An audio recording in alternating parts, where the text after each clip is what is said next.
5, 4, 3, 2, 1, 0.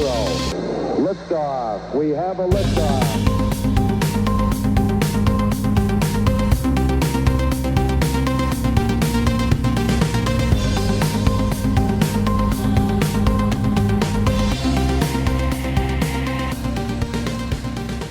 Welcome to the Nutty Planet. This is your host, Zen Punchamo. And Noah Fate. First of all, we'd like to thank our listeners for tuning in to our first ever podcast.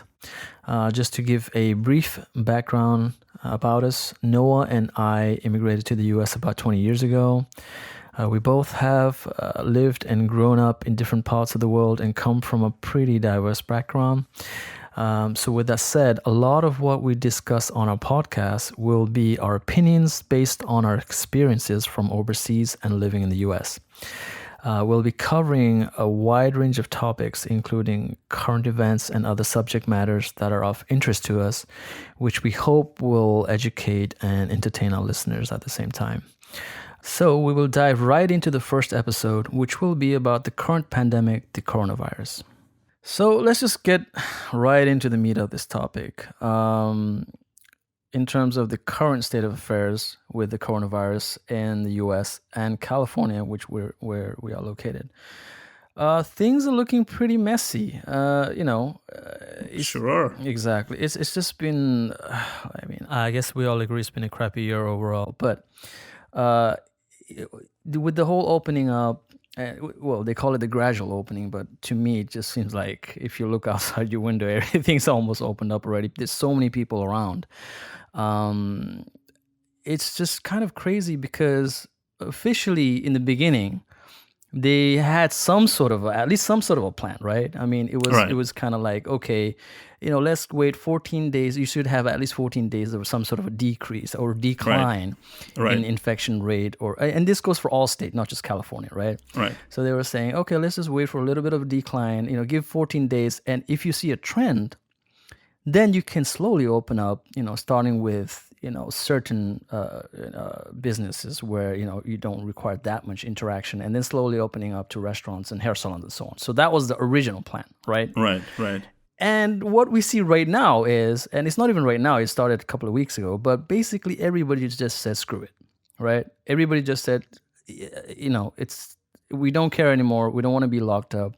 We need our businesses opened, and people just couldn't take it anymore. And I get it. Right. And we get it, right? We get it. It's a matter of, when you've been locked up in your house for 2 weeks, 3 weeks, months, it can get to you. And it's obviously there's a more, there are other factors to it. People who own businesses, people, who can't live obviously without an earning, they want to get back to working. They want to make money. Right. They need to pay rent. So that is all understandable. But with that said, going back to this whole opening, we just see a lot of carelessness, right? I mean, there's just so many people who are just going out there saying, oh, it's not even a big deal anymore. Let's just go and live our lives as it was before. Yeah. I think part of the problem is that it sort of always has been just a recommendation. Exactly. From the very beginning. Like there were no real rules in this. It was, we kind of tell you what scientists are telling us, but we can't really enforce it. So they sort of relied on the population to make the right choices. And that is just not going to happen. And there will always be people that are more susceptible to ignoring recommendations. Right. And there are people that are, do like to follow, the science and the official recommendations. And so the result of it is sort of the chaos that we are seeing right now, right? And you go to the grocery store, you see some people are wearing masks, other people are walking around, looking at you almost, in sort of like spiteful way, like, what are you so afraid of? Right. And so that causes, this chaos that is really detrimental to the situation. Right. I mean, it's almost become like divided, right? I mean, it's not almost. It is divided. But it is. What I'm saying is basically it's divided into two groups, if you want to put it that way, which is basically the mask wearers and non-mask wearers, basically. Right. And it's kind of it's very hard to just sort of make arguments because obviously they want to live their own life and say that I have the right to not wear a mask and so on, and then people that do wear masks and care about others and don't want to spread the virus further, their idea of it is basically, well, it's not just about me getting sick, it's about I don't want to spread it to you either. So there's that, obviously. And from my personal perspective, I would say that I would question these people that don't want to wear masks, basically. I would say to them, is it really that much of a hassle? And again, I feel like if you're going out hiking or in very open areas where there's not that many people, I feel like, okay, it's fine. Maybe you don't need to wear a mask. You're out in the open, it's very, you're not in a confined space. So that's, Absolutely. I think Absolutely. that's totally fine. Like, I get it, or if you're like riding bicycles and stuff like that, or if you're jogging, I get it. You can't, it's very hard to breathe, obviously, when you have a mask on. And I'm fine with that. But the issue right now is people who are just, it's almost nonsensical in the sense just that... ignoring it, right? Just Like, ignoring it, specifically when they're going into stores or, confined spaces. Yeah. And that is when I feel it's a little bit, they're taken to the extreme, And the attitude is sort of like, you're infringing upon my freedom by making me wear masks, right? And that is just wrong because, first of all, the recommendation is social distance. Okay, so as you said, if you go for a hike outdoors, there are plenty of ways to socially distance yourself from other hikers, etc. Right. Somebody's coming your way, you can sort of go on the other side of the street or trail and avoid that person. We are talking specifically when you're going into an enclosed space like a grocery store, and you say, I'm not going to wear a mask and I don't care, while everybody else is wearing masks, protecting you, and you are not returning the favor. Because this is really not, the mask is not really protecting you from getting the virus. This is about you potentially spreading it to others. You could be non-symptomatic. We know that by now, right? So you could be having the virus, but you are spreading it to others. And by you not wearing a mask, you're putting everybody else in danger. So this has nothing to do with your freedom. This has to do with the freedom of others as well. Freedom from being sick. And that is, the core of the issue. Yeah, and it is basically when the non-mask wearers, when they come out and say, look, I have my rights and I don't want to wear a mask. If we all have that attitude and no one wears a mask and everybody's just going all, free for all, like we're just doing whatever we want to do, and then let's say you walk into a Target and it's just packed and no one is wearing a mask. I mean, probably 2-3 weeks later, you will see a cluster, absolutely, of a huge increase in infection rate and, who knows, death rate as well. So, yeah. I mean, I kind of feel like, this has to do with lack of leadership, right? Right. When you have, when there's a press conference and you see the president not wearing the mask, but you see Dr. Fauci behind him is wearing the mask, that is sending such mixed signals. I mean, you cannot really expect now the people to really follow the rules because they see that at the very top, there is sort of dissonance about like what we should be doing and what we shouldn't be doing, and so confusion at every corner you look at, and unfortunately, that does not project the U.S. really in a good light. Yeah, I mean, you're very right. It started off in it from the beginning. It started off with a very very mixed signal from the top. And, for example, the first thing that they said was, well, you don't even need to wear a mask, right? That was the first sort of the message. And everybody said, okay, I guess, it's not that serious and probably mask is not going to help either. And as things grew, infection rate grew, death rates grew, and they had to change their stance and say, and then basically they came out and said, okay, why don't you, wear a mask? Maybe that will help a little bit. Which just created all this confusion. It's like first you said you don't need to wear it, now you need to wear it. And then you look at the president, he's not wearing it. Some of the members of his staff are wearing it. It's just all over the place, right? I mean, it's the message from the top was just so mixed and convoluted. It was just all over the place. Well, it's because when politics came in, right, there's this clash of politics versus science, right? Dr. Fauci always, was on the side of science. I mean, he has served for, 4 administration. He has worked with multiple presidents. For him, it's ultimately always about the science. His job is to tell people how science sees the problem. But as soon as it goes to the president, now it becomes a political issue, right? He's trying to score points, or he's concerned about what light this might shed on him, which is why there is now that whole Biden versus Trump. Trump made fun of Biden for wearing a mask, and so it became immediately a political issue now, right? Well, that's why sorry to interrupt, but that's why I think we all found it kind of funny that when Trump was on the podium, whenever he would give his daily speeches about the virus, right, and then you look at the people that are standing behind him, specifically the scientists and the doctors like Dr. Fauci.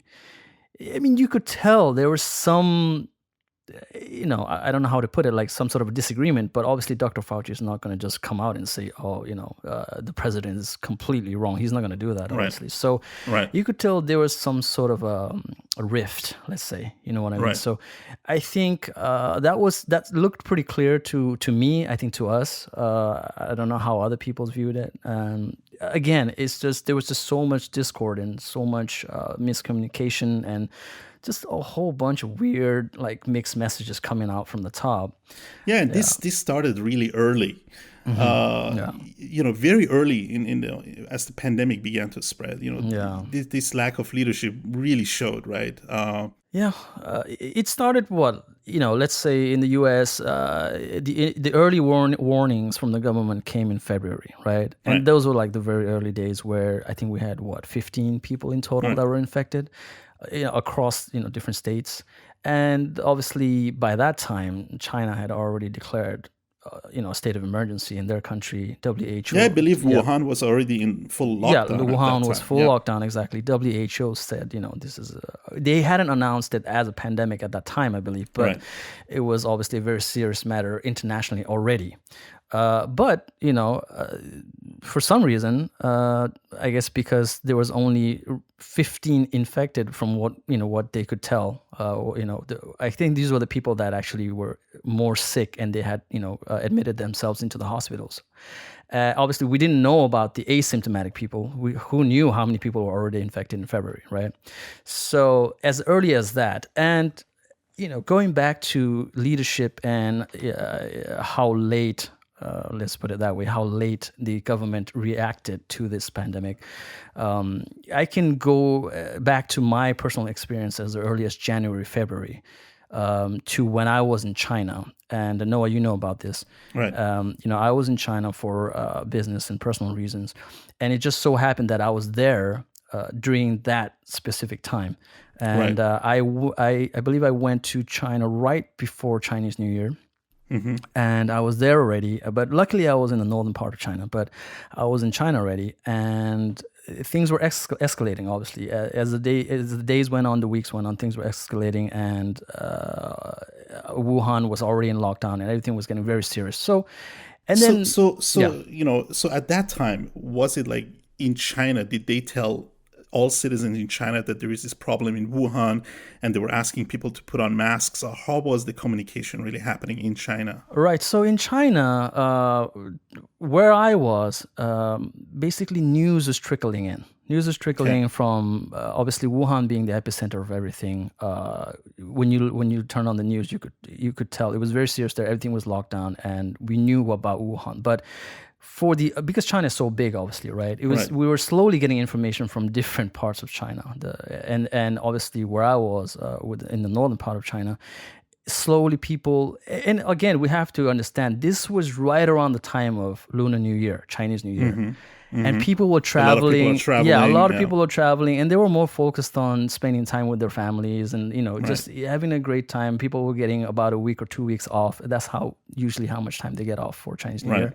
Right. And they were focused on that. And even though this thing, this pandemic, or it wasn't a pandemic at that time, but this virus was going on, people, you were hearing it in the news, but people were still quite relaxed about it, which was, looking back now, is kind of amazing that we didn't take it that seriously. But then early February, that's when thing took off. And that's when me and everybody else, we just stayed in. No one went out. If you looked outside, it was just dead. Everything was dead. There were not too many vehicles on the street. People were not. So even if there weren't like official statements for other areas of China that said, okay, we're on a lockdown, people just self-lockdown. And no one really went out. And then I think as time went on, that is when officially they started to tell people to stay in and don't go out. Right. And then the lockdown came in. And that was right. You came back right before the U.S. officially essentially closed flights coming in from China, right? Right. So at the time that you came back, they were still letting Americans come back. Even Chinese still come into the U.S. Well, yes. When I came back, I decided to come back because they announced that after that particular time, they won't be allowing anybody else back into the U.S. other than U.S. residents and citizens. So that was the official announcement. And I came in right, I believe, a day before that was placed. That order was officially, the airport had that order in place, and either a day before or on the day. And my experience was, and this goes back to, lack of leadership, maybe lack of preparedness in terms of the U.S. government's part. When I arrived in LAX, the Los Angeles Airport, International Airport, I was expecting basically the immigration officers and CDC officers would be there with full-on PPE. Like checking temperatures. Temperatures with their gears on, mask, everything, the glasses, the whole because thing. Even in the flight, everybody was wearing masks, right? Exactly. That's another great point. Everybody who flew on that flight, who came back to the U.S., I saw one lady, she had the full PPE gear on. Literally, she looked like one of those doctors or nurses. Wow. Yeah, she had the full the goggles and everything, okay? I see. Throughout the whole flight. Yeah, how she lasted 12 hours on that flight with the whole thing on, I don't know. I mean, I had my mask on, and I had the disinfected that little. Now was that something that people just did on their own, or when you guys entered the plane, was there an announcement, please wear a mask, or wear masks, provided to people that didn't have a mask, or how was that? That's a very good question. I believe from what I remember at that time, they were encouraging masks, but I don't think it was mandated. I don't think it was a mandatory thing, and I believe only the mask was recommended. Everything else, for example, that lady with the whole gear on, right. I think that was her own personal, she just wanted to wear that. But with that said, in the airports in China, I flew out from Shanghai. I had to fly to Shanghai and Shanghai back to LA. In Shanghai, all the people working in the airport, they were all in full gear too. Like they had the goggles, they had the gloves and the mask and everything. And the air hostesses on the plane, they had the gloves and the mask. And another interesting thing with the air hostesses and the stewardess were that I believe they cut down the amount of time they would serve you just to sort of distance a little bit. So if they were serving, I think there's a certain amount of time that they serve, right, on throughout a 12-hour journey. I think they tried to sort of cut that down a little bit. So I think that was their best way of doing it. But I see. Yeah. And then when you arrived, you were saying you arrived at LAX, and right, and you didn't really see the kind of screening that you were expecting. No. Should have probably been done. Yeah. Exactly. When I arrived, all the people from the plane got off. We all went through the whole immigration process, and I think I saw scattered people that were working in the airport that had masks on, but it was so literally just 1-2 people. They were not all wearing it. It didn't seem like they were too worried about it either, which was kind of just it was kind of mind-boggling. Just having just come back from China where everything was so intense, and so the process was basically I was waiting in line. I get to the immigration officer. He asked me, where did you just come from? And from what I understood was if you came directly from Wuhan, and even though a lot of flights from Wuhan were cut off at that time, but obviously if you're an international person from US or wherever, you are allowed to go back to your own country, obviously. So if you came directly from Wuhan, I believe they would have just taken you to a quarantine center. I think that was the procedure. But since I wasn't directly from flying out from Wuhan, for me, so I was just asked, where did you come from? Which city? Was it Wuhan? No. And I said, obviously, no, I came from the northern part of China, blah, blah. And after that, they said, okay, why don't you just go stand over there? And obviously I felt like, okay, so this is probably the part of the... So this was just randomly, they just randomly chose you. They just randomly chose me. They said, why don't you go stand over there? And I believed, okay, so this is probably part of the process where the whole quarantine thing might kick in. So I said, okay, I'll just wait. So I waited for a while, and then an officer came with a CDC officer. And then they took me to sort of a different area of the airport. And first of all, it was amazing because even the CDC personnel was not wearing any mask or any kit. So yeah. Right. So anyway, so that happened, and then the only thing they asked me was, okay, just give us your info, where you live and your address. Please try to quarantine yourself for 14 days. So self-quarantine basically at your own, wherever you live. And if you have any symptoms, contact your local doctor or hospital, and that was the only thing. And that was. And was he wearing at least a mask? The person that was questioning you. Right. That's what I was saying. Like, he was the CDC. I don't know what is it, a CDC officer or personnel. He was not wearing anything. So yeah. And yet he's questioning you about exactly. if you're coming from Wuhan. Exactly. So I was kind of like, okay, that's kind of So what if I did come from Wuhan or? So very chaotic. Basically. Yeah. I mean, well, not chaotic, but I guess I would just say it did not seem like unprepared. Yeah, they seemed unprepared, and it just seemed like they were just quite nonchalant about it, which was and that honestly, I think that ties back to the whole situation we have right now with coronavirus. I feel like if at that time things were taken very seriously, I believe we would probably not. It would have made a difference. Oh yeah, totally. Yeah, and like this idea that we can just close the borders to China and that will stop the virus. I mean, that was against every recommendation that the WHO had given. I mean, you cannot stop a virus by closing your borders to one country. Right. First of all, in this day and age, there's so many different ways that a person can come into the country. A person can fly from China to another country and then come from there to the US. So this idea would have never worked. Right. I mean, there's so many transit flights that you can just, There's people that have dual nationality. I mean, there's just so much traffic going on between countries. You cannot stop it. It's an illusion. And also, just to chime in, by that time, God knows how many people were already infected within the country. Oh, absolutely. So having that restriction of flights coming in from China I believe it helped, or certainly it probably helped, because obviously the epicenter was China, so I believe that helped. But I feel, as you said, there's so many people come from different areas, and I think at best it slowed down the entry of the virus, because we know at this point that the very first cases were probably in the US already in December, so it was already here. But yes, it did slow down the entry of the virus into the US.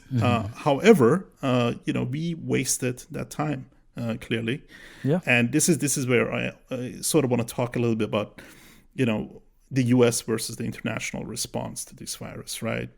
I mean, South Korea being a good example, they had a really strong spike at the beginning, right? So their numbers began to really shoot up. And, they took it right away very serious. And they started aggressive testing, really aggressive testing and tracing. And they flattened that curve really quickly. I believe very few countries have been able to do it as fast as they did it. Right, and I believe the tracing part was very important too. Oh, huge. And testing, right? I mean, that's the other component, right? Like the WHO, Germany, they wanted to provide testing kits to the US. And for whatever reason, the US rejected those offers and said, we're going to develop our own tests. There is probably some monetary issues involved. But, either way, what happened is the CDC developed their own tests, which were not functional. So they had to go back and create a new set of tests. And it took a long time for the US to really catch up, right? Way too long.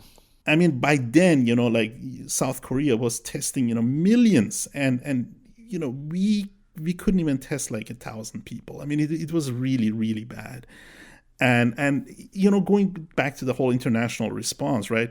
I mean, you kind of look like how Hong Kong dealt with the situation, right? Like Hong Kong, obviously, they had the advantage. They had dealt with SARS before, so they had some experience, with a virus. But given that they were, right away next to China, right? Like it's right there. I mean, they are part of China.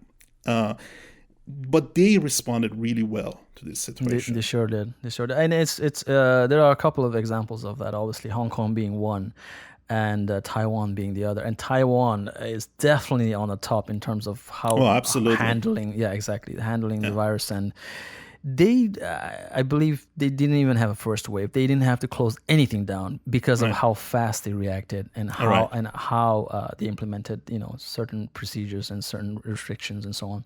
Right. And I think we both were kind of shocked, especially, obviously Taiwan, but Hong Kong has a physical land border with China because they're connected, right? So initial thoughts obviously were, oh my God, I guess Hong Kong is going to be heavily infected because there's it's very dense. It's very dense.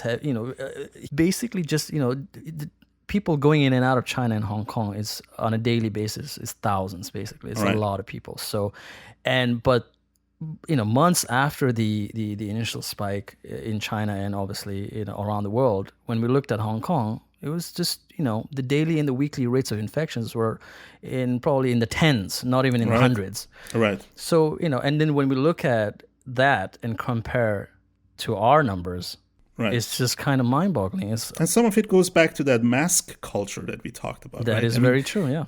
A solid 95% of the population right away started wearing masks. I mean, that made a huge difference. Right. And, in case of Hong Kong, I believe, even when somebody was being diagnosed with corona, they were actually being tracked via like a bracelet. Right. So their quarantine was being monitored. And all their contacts were traced rigorously. Yeah, and they're still doing that actually. They're still doing that, and they're doing that for people that are flying into Hong Kong. Obviously, I believe Hong Kong right now are not allowing foreigners, just like other countries such as U.S. and China. Right. But for people, Hong Kong residents and citizens that are flying back to Hong Kong, right away at the airport, their temperature is taken and they're given this bracelet, which basically, and they are told to obviously self-quarantine for 14 days, but they are given this bracelet just in case once they get home, if they have a certain spike in their temperature and then they get sick and they do find out that they do have corona, they can trace back to where they've been, to their sort movements, of their movements, to see if there's certain clusters that happen, they can go and find these people and obviously try to control that cluster, and which is amazing because they did that so fast. I mean, the whole, the testing and tracing thing in Hong Kong happened so fast and it was implemented so fast. We still don't have that in the U.S. And and people are going to argue, okay, the U.S. is a much bigger place, and I get that. We get that. Right. But, But you know what? We had, even during the previous administration, right, there was already warning that this day will come. Like, it's only a question of time when we will deal with a virus that is airborne. And that it will spread throughout the population. And we could have prepared. We could have prepared a long time ago, and we didn't. And even as it started, we didn't do the right steps, right? Going back to the, people refusing to wear masks, etc. There's just, the cultural of refusing. Right, the cultural aspect of it, right. Right. That really is detrimental to the situation.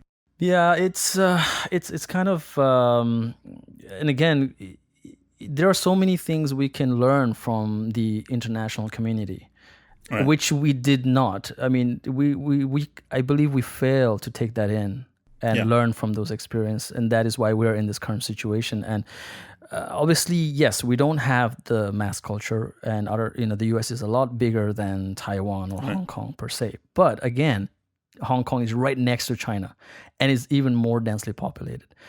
But the fact that they could, keep the numbers so low is just amazing. And if we could just look at how they did it, how Taiwan did it, and even somewhere like South Korea, how quickly they managed to stop, the infection rate, not completely, but obviously lower it, exponentially at such a fast rate, it's kind of amazing to see how we were not able to do that. Right. I mean, it's not just Asia, because even if you look at Europe, and Europe had some really bad examples. Italy, obviously. Like Italy, Spain, Germany, like they all spiked, right? But you look at a country like Germany, who then really kicked it into gear of we're gonna be serious about this virus, right? And they started testing, and they did tracing, and they did social distancing, and they're doing everything right, and their numbers beginning to really fall and flatten the curve. And that's how you're supposed to deal with a pandemic. Meanwhile, we are as of this recording in the US, over 1.5 million infected people, grim number of over 100,000 dead Americans, and no end of it in sight. So it's by no means this corona situation is over, and we might even have a second wave. Right. Yeah, I mean, it's just it's a crazy scenario where we could have easily controlled it to a further extent by listening to the international community, and obviously wearing masks and taking other procedures and other things more seriously. But we didn't, so we're in this state right now.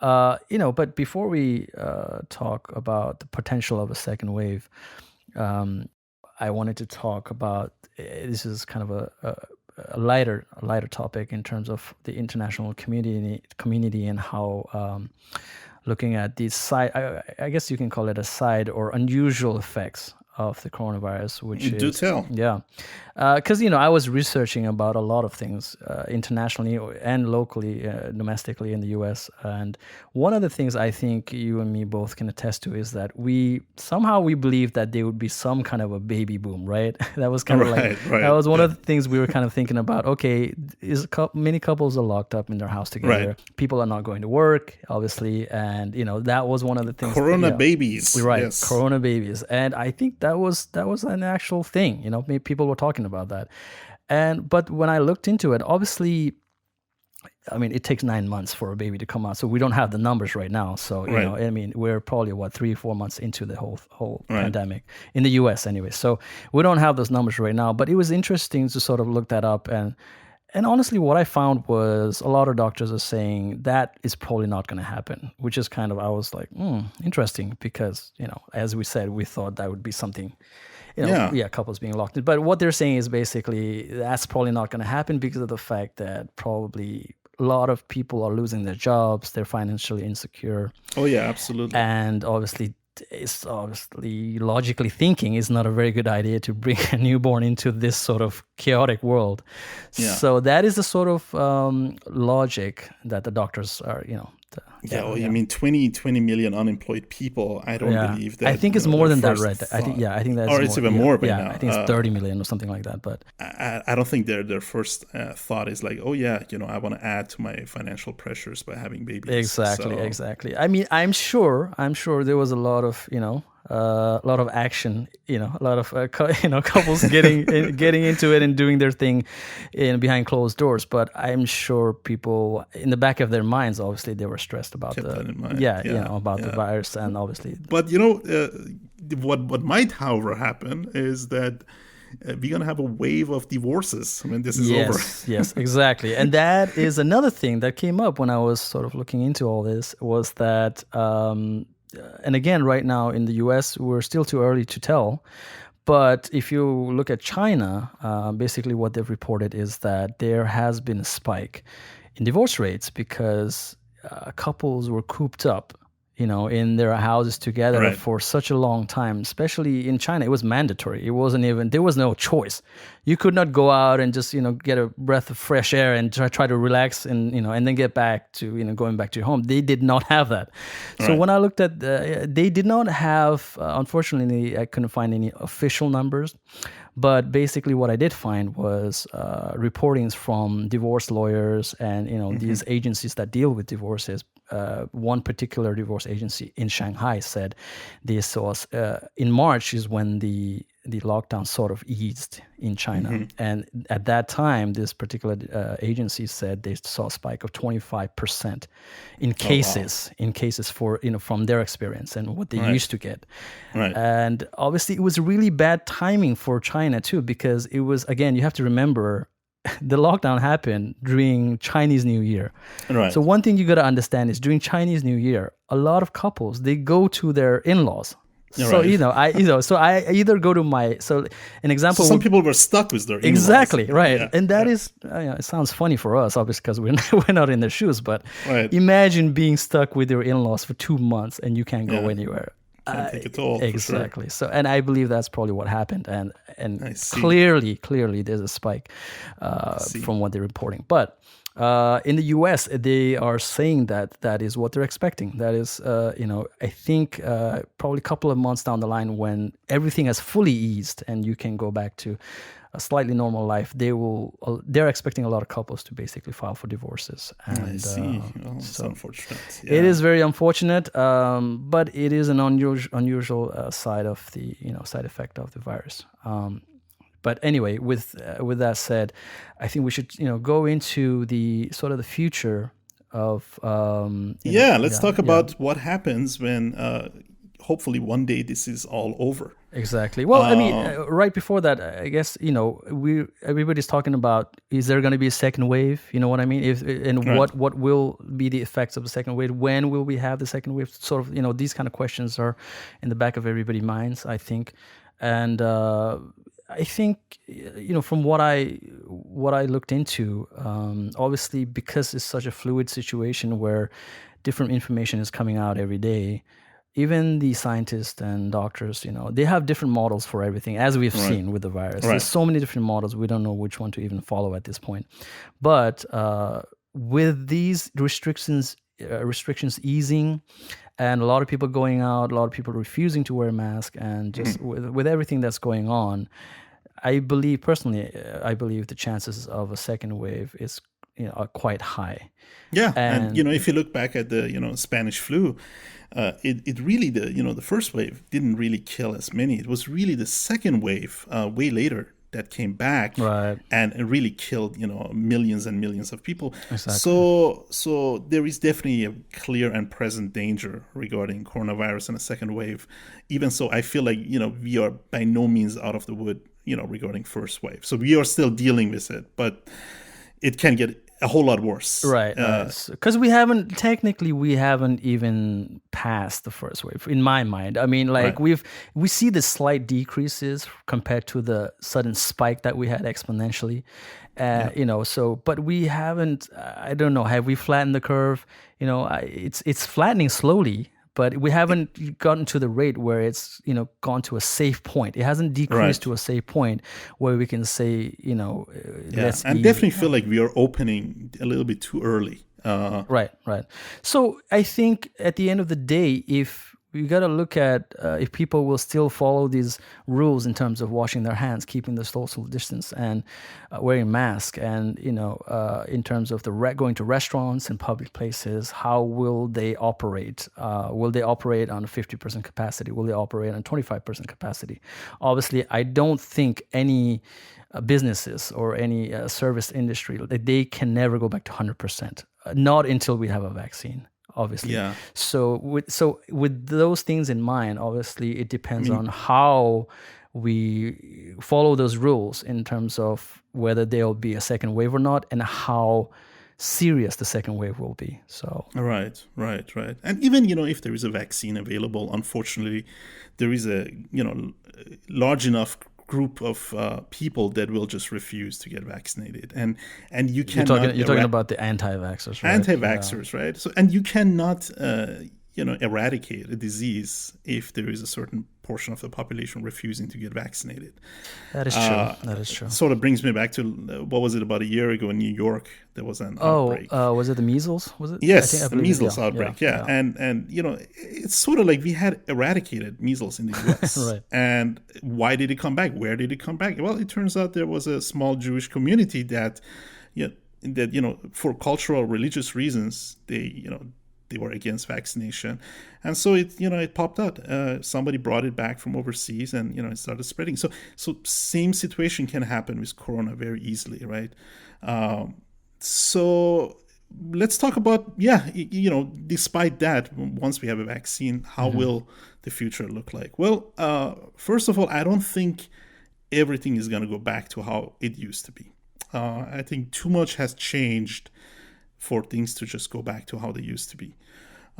So let's talk about some of the changes that I feel like are permanent. Okay. Right? Okay. So clearly this pandemic forced a lot of companies to move into remote work. Oh yeah, that's a big one. Yeah. And that includes, the company I work for. Right. And, there was always this fear that productivity will take such a huge dip. Like a lot of companies were kind of like, no, we cannot allow our workers to work from home, because as soon as they start working from home, nobody's going to get any work done. Right.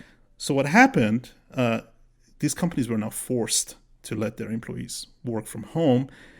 And behold, there is not really a huge drop in productivity. Even Mark Zuckerberg came out and said, we are not seeing it. People are at least as productive as they used to be when they were in the office. Meaning, Twitter, Facebook, and many, many other companies have decided to make this a permanent situation, right? Because they don't want to pay, rent unnecessary for real estate, commercial real estate. Why? It seems to be good for the workers. They don't have to commute. It's good for the environment. But ultimately, it's good for the bottom line, right? It's just money in your pocket. Why would you want to go back to how it used to be? So that will for sure change. Yeah, I mean, overall, it seems like a win-win for the employers and the employee. To me, that's what it seems like. The employer saves a lot of money, Right. their bottom line, and the employees, they save a lot of time, Right. and plus, they save some money too. And it's just a slightly more freedom for them to work at their own pace, and as long as productivity is there. Yeah. I think it's just a win-win for both sides. Obviously, there are some line of work that you can't do remotely, and those kind of jobs will always you need to be physically there. But with that said, a lot of work nowadays, especially something like Facebook and Twitter, and a lot of tech-related jobs, a lot of these kind of fields, you can easily just move into the whole remote working. Yeah. Other winners are, as we know, streaming services. Of course, Netflix gained, a lot of new subscribers. People are cooped up at home, nothing to do. YouTubers, Sirius podcasters, XM, podcasters. So those are the winners. Companies that provide online collaboration tools like Zoom. Home grocery delivery services. Yeah, like Instacart. Nobody cared about Instacart, but now, it's a really successful story. I think that will become a permanent thing. I think a lot of people, once they experience the convenience of it, they're like, oh, I should have done this a lot earlier, and I think in the beginning, people were sort of hesitant to even try those services out. But Right. like you said, now that we're in this situation, you're pretty much forced to, it's either that or you have to wear the full gear on and go to the supermarket to buy it. Which is really, and Amazon, obviously, right? I mean, Amazon was the one giant winner of this all. Because how much what was that, like we're talking like what, 50 billion, 60, I forgot the numbers, but like in terms of profit, definitely it really showed a really stark contrast between brick and mortar retailers who had to kind of shut down their doors, and they in brick and mortar stores, like they were already having a hard time. They were already suffering. They were already having a hard time in bad shape, keeping up with Amazon. with the online industry, right? And that's why you have now a lot of bankruptcies. So that will definitely change. I mean, generally, online shopping just gained so much during this pandemic.